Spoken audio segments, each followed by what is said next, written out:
இஸ்மவேலை சாகிறத தூக்கி அங்க போட்டுட்டான். எந்த பிள்ளையாவது அழும்போது தூக்கி போட்டு வந்துருவீங்களா? அழுதா என்ன பண்ணுவீங்க? உங்க பிள்ளைய அழாதமா, தண்ணி இல்லாம பிள்ளை அழுது, அந்த பிள்ளை அங்க போட்டுட்டு தூர பிள்ளை அழுறது, என் பிள்ளை சாகிறதை நான் பார்ப்பதில்லை என்று சொல்லி அழுறா.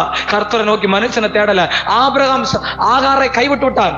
மனிதர்கள் ஒருவேளை உங்களை கைவிட்டு விடுவார்கள், நீங்க நம்பின மனிதர்கள் உங்களை கைவிட்டு விடுவார்கள். ஆனால் ஆண்டவர் ஒரு நாளும் கைவிட மாட்டார். அல்லேலூயா. அவர் அழுகிறாள். ஆகாருக்காக கர்த்தர் இறங்கி வந்தார். ஆகார் யாருப்பா? யார் அந்த ஆகார்? எகிப்து தேசத்து அடிமை பெண். அவளுக்காக 2 முறை கர்த்தர் பேசுறார். உங்களுக்கு பேச மாட்டாரா? உங்களிடத்துல பேச மாட்டாரா? ஆகாருடைய குவாலிட்டி என்ன தெரியுமா? நான் நிறைய பேர் உங்களுக்கு காமிக்கிறேன் பாருங்க. நாகமானுடைய குவாலிட்டி, சாரிபாத்துடைய குவாலிட்டி. ஆகாருடைய குவாலிட்டி என்ன தெரியுமா? தனக்கு கஷ்டம் வரும்போது மனுஷனை தேட மாட்டா, கர்த்தரை தேடுவா. அல்லேலூயா. கஷ்டம் வரும்போது யாரை தேடணும்? காசு இல்லையா, பணம் இல்லையா, வேதனை இருக்கீங்களா, அந்த மனுஷன் போலாமா, இந்த மனுஷன் போலாமா, அங்க போ. இன்னும் இப்படி பண்ணாதிருங்களே நண்பானவர்களே.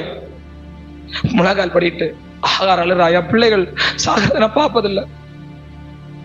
ஆண்டவர் ஆகாரை பார்த்து, ஆகாரோட இன்னொரு குவாலிட்டி சொல்லவா நான் உங்களுக்கு?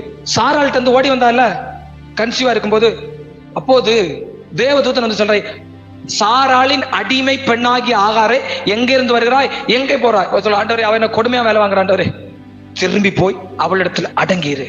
கஷ்டமா இல்லையா? இதெல்லாம் கஷ்டமா இல்லையா? நமக்கு தான் கஷ்டம் சகிக்கிறதுக்கு மனசு இல்ல. நான் வந்ததுதான், வராம இருந்திருந்தா கூட பரவாயில்ல, வந்துட்டு போனா இன்னும் எங்கடி போன, வேலை வாங்க மாட்டாளா, கஷ்டப்படுத்த மாட்டாளா? ஆனா கர்த்தருடைய வார்த்தைக்கு கீழ்ப்படுகிறாள் ஆகார். ஏன் ஆகாரை கர்த்தர் காப்பாற்றினார்? ஏன் ஆகார் இடத்துல கர்த்தர் பேசினார்? ஏன் ஆகாருடைய பிள்ளையாக இஸ்மவேலை கர்த்தர் காப்பாற்றினார் என்றால், ஆகார் கர்த்தருடைய வார்த்தைக்கு அப்படியே அடங்கி கீழ்ப்படிந்தாள். ஆமென். இன்னைக்கு சொல்லுங்க, கர்த்தருடைய வார்த்தைக்கு யாரெல்லாம் கீழ்ப்படுகிறீர்களோ உங்களுக்கு தான் அற்புதம் நடக்கும்.